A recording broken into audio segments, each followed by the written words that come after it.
اعوذ باللہ من الشیطان الرجیم بسم اللہ الرحمن الرحیم۔ سوال پوچھا گیا کہ منافق کسے کہتے ہیں، تو آج کے لیکچر میں ہم ڈسکس کریں گے منافق کسے کہتے ہیں اور منافق کی اقسام کو۔ تو سب سے پہلا سوال جو ہے وہ یہ ہے کہ منافقت ہوتی کیا ہے، منافق کون کہلاتا ہے؟ تو دیکھیں، ایسا شخص جس کی زبان پر کچھ اور ہو، دل میں کچھ اور ہو، جو دل میں ہے وہ عمل میں نہ ہو، دل میں کچھ رکھتا ہو، غیبت رکھتا ہو، حسد رکھتا ہو، لیکن زبان پہ مٹھاس ہو، یعنی ہر وہ شخص جس کے قول اور فعل میں تضاد ہوتا ہے وہ منافق کہلاتا ہے، ٹھیک ہے۔ اور اس کی جو اقسام ہیں وہ دو ہیں، ٹھیک ہے۔ منافق کی دو قسمیں ہیں، ایک ہوتا ہے اعتقادی اور دوسرا منافق ہوتا ہے منافق عملی۔ اعتقادی اور عملی میں کس چیز کا فرق ہے؟ جو اعتقادی منافق ہے وہ کہلاتا ہے ایسا شخص جس کا عقیدہ خراب ہو۔ اعتقادی لفظ عقیدے سے نکلا ہے، ٹھیک ہے، یعنی ایسا شخص جس کا عقیدہ ہی خراب ہے۔ عقیدے سے مراد یعنی وہ زبان سے تو کلمہ پڑھنے والا ہے، لیکن اس کے باوجود وہ دل سے تصدیق نہیں کرتا، جیسے کہ سورۃ البقرہ کی کچھ آیات جو ہیں وہ پہلے رکوع کے بعد کی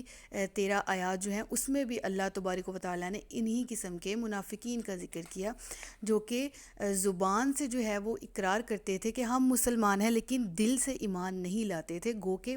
آپ لوگوں کی، ہم لوگوں کی ایمان کے لیے لازمی شرط یہ ہے کہ ہمارا عقیدہ درست ہو اللہ اور رسول اللہ صلی اللہ علیہ وسلم کے بارے میں، ٹھیک ہے۔ اللہ عز و جل وحدہ لا شریک ہے اور محمد صلی اللہ علیہ وسلم اللہ عز و جل کے بندے اور رسول ہیں، اور آخری نبی ہیں، آپ کے بعد کوئی نبی نہیں آئے گا۔ اور ضروریات دین میں جو چیزیں شامل ہیں کہ اللہ کی توحید، رسالت، جنت، دوزخ، آخرت، مرنے کے بعد کی زندگی وغیرہ، اور نبی کریم صلی اللہ علیہ وسلم پر عقیدہ ہو، خاص طور پر کہ وہ بھی اللہ عز و جل کے دیے گئے علم میں سے، یعنی جو اللہ نے انہیں علم عطا کیا اس کی وجہ سے وہ حاضر و ناظر ہیں، وہ جانتے ہیں امتی کے احوال کو، وہ جانتے ہیں امتی کے حالات کو۔ تو ہر قسم کا عقیدہ یہ رکھنا کہ ہمارا اللہ ہمیں دیکھ رہا ہے اور ہم نے اپنے رسول اللہ صلی اللہ علیہ وسلم کو بھی اپنے اعمال کی وجہ سے شرمندہ نہیں کرنا، تو یہ عقیدہ ہوتا ہے درست۔ جو اس کے علاوہ عقائد رکھتے ہیں اور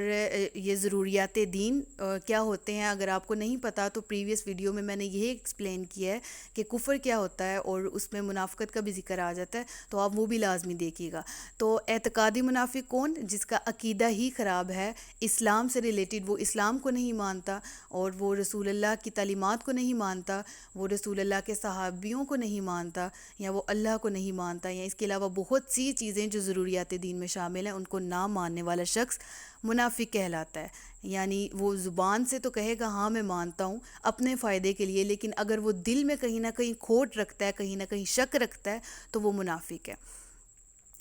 دوسری چیز ہے عملی منافق۔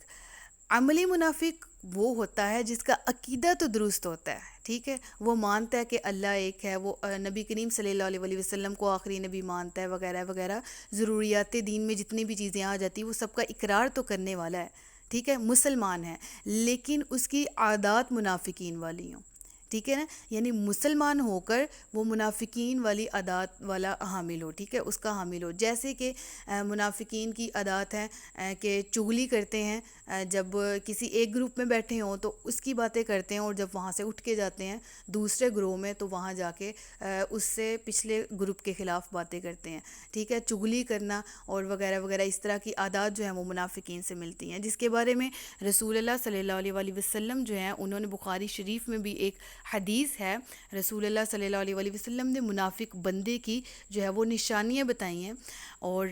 نشانیوں کے حوالے سے اگر بات کریں تو پہلی بات یہ ہے کہ منافق جو شخص ہے، جو عملی منافق ہے، وہ بات کرے تو جھوٹ بولتا ہے، یعنی اس کی بات بات میں جھوٹ ہوتا ہے۔ جو شخص جھوٹا ہوتا ہے اس کو عملی منافق سے تشبیہ دی گئی کہ وہ عمل کا منافق ہے، ٹھیک ہے۔ اور جھوٹ سے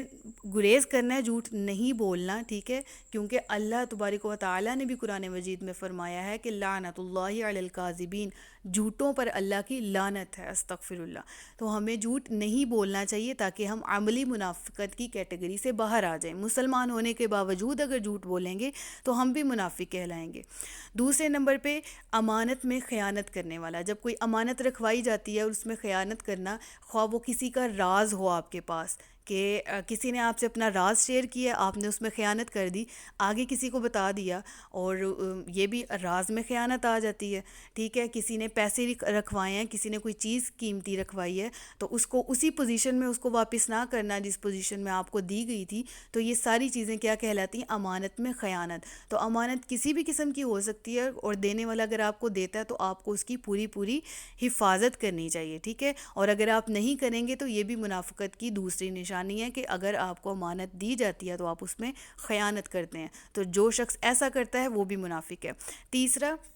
لڑائی میں گالی گلوچ کرے، یعنی جب لڑائی ہوتی ہے تو گالی دیتے، عام طور پر ہمارے ہاں بہت کامن عادت ہے گالی دینے کی، تو اللہ تبارک و تعالیٰ نے بھی اس سے منع فرمایا اور رسول اللہ صلی اللہ علیہ وسلم نے بھی اس سے منع فرمایا ہے، اور جو شخص ایسا کرتا ہے وہ بھی منافق ہے، جو زبان کو گندا کرتا ہے، ناپاک کرتا ہے گالی کی وجہ سے۔